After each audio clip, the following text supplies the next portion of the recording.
Welcome to my channel. இன்றைக்கி அதாவது September 17 2/16 நம்ம நோட்டீஸ் போர்டில் ரொம்ப இம்பார்ட்டன்ட் அனௌன்ஸ்மெண்ட் வந்திருக்கு. எல்லாருமே நோட்டீஸ் போர்டு ஆடியோவை கேளுங்க. இந்த ஒர்க்கை நம்ம 24 ஹவர்ஸில் செஞ்சு முடிச்சே ஆகணும். அதாவது யாருன்னா மெயினாக வித்ட்ரா ரிக்வெஸ்ட் கொடுத்தவங்க 24 ஹவர்ஸில் இந்த ஒர்க்கை முடிச்சே ஆகணும். ஃபஸ்ட்டு நீங்கள் என்ன பண்ணணுன்னா உங்களோட எஸ்பிஐ போர்ட்டலில் போய் உங்களோட ஐடியை லாகின் பண்ணிவிட்டு அதில் போய் உங்களோட பேங்க் டீட்டெயில்ஸ் பேங்க் டீட்டெயில்ஸை போய் செக் பண்ணுங்கள்.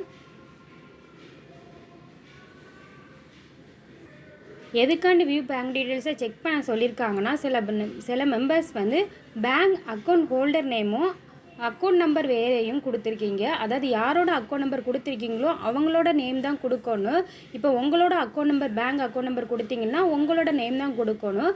அப்படி அங்கே கொடுக்காம அக்கௌண்ட் நம்பர் ஒரு மெம்பர்ஸ்குள்ளதும் நேம் இன்னொரு மெம்பர்ஸ்குள்ளதும் கொடுத்துருக்காங்க. அப்படி யாராவது கொடுத்துருக்கிறீங்களா என்னன்னு செக் பண்ணுங்கள். இல்லை நமக்கே தெரியாமல் தப்பாக நேமை டைப் பண்ணியிருக்கீங்களான்னு ஃபஸ்ட்டு செக் பண்ணுங்கள். அதுக்கு ஃபஸ்ட்டு போய் நம்மளோட பேங்க் டீட்டெயில்ஸ் ஆப்ஷனை கிளிக் பண்ணுங்கள். நம்மளோட எஸ்பி போர்ட்டலில் போய் கிளிக் பண்ண உடனே உங்களோட அக்கௌண்ட் நம்பர் கரெக்டாக இருக்கா அப்படின்னு செக் பண்ணுங்கள். உங்கள் அக்கௌண்ட் நம்பர் கரெக்டாக இருந்துச்சுன்னா நெக்ஸ்ட்டு உங்களோட அக்கௌண்ட் ஹோல்டர் நேம் கரெக்டாக இருக்கான்னு பாருங்கள். அதாவது யாரோட அக்கௌண்ட் நம்பர் கொடுத்துருக்கீங்களோ அவங்களோட நேம் தான் கரெக்டாக கொடுத்துருக்கீங்களா அப்படின்னு செக் பண்ணுங்கள்.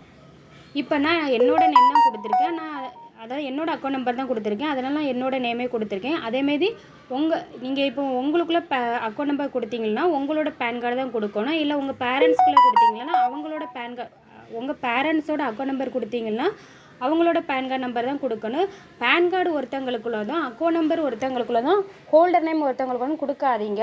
யாரோட அக்கௌண்ட் நம்பர் கொடுக்குறீங்களோ அவங்களோட நேமே அக்கௌண்ட் ஹோல்டர் நேமில் கொடுங்க. அவங்களோட பேன் கார்டே கொடுங்க. கரெக்டாக கொடுங்க. எல்லாம் கரெக்டாக இருக்கான்னு செக் பண்ணுங்கள். அதேமாதிரி ஐஎஃப்சி கோடு கரெக்டாக இருக்கான்னு செக் பண்ணுங்கள். எல்லாம் கரெக்டாக இருக்கான்னு ஒரு டைம் செக் பண்ணுங்கள். சப்போஸ் மிஸ்டேக் எதாவது இருந்துச்சுன்னா அப்டேட் பேங்க் டீட்டெயில்ஸ் ஆப்ஷனை எனேபிள் பண்ணியிருக்காங்க. அங்கே போய் உங்களோட கரெக்டான அக்கௌண்ட் டீட்டெயில்ஸ்க்கு account holder name, account PAN card number and IFC code எல்லாமே கரெக்டாக கொடுத்துட்டு அப்டேட் பண்ணுங்கள். இன்றைக்கி ஒரு நாள், அதாவது 24 ஹவர்ஸ் மட்டும்தான் டைம்னு சொல்லியிருக்காங்க. அதாவது நோட்டீஸ் போல் அனௌன்ஸ்மெண்ட் செப்டம்பர் 17 2/16 வந்திருக்கு. அப்போ ஒரு 24 ஹவர்ஸ்னால் நாளைக்கு மதியம் வரை தான் டைம் இருக்குது. அதனால் எல்லாருமே கரெக்டாக இருக்கா என்னன்னு செக் பண்ணுங்கள். செக் பண்ண உடனே நமக்கு வித்ட்ரா ரிக்வெஸ்ட் ப்ராசஸ் ஸ்டார்ட் பண்ணிடுவாங்க. இதை கரெக்டாக செக் பண்ணுங்கள். உங்கள் டவுன்லோட்ஸையும் செக் பண்ண சொல்லுங்கள். எல்லாருமே நோட்டீஸ் போல் உள்ள ஆடியோவை கேளுங்க. ரொம்ப இம்பார்ட்டன்ட் அனௌன்ஸ்மெண்ட் வந்திருக்கு. தேங்க்யூ.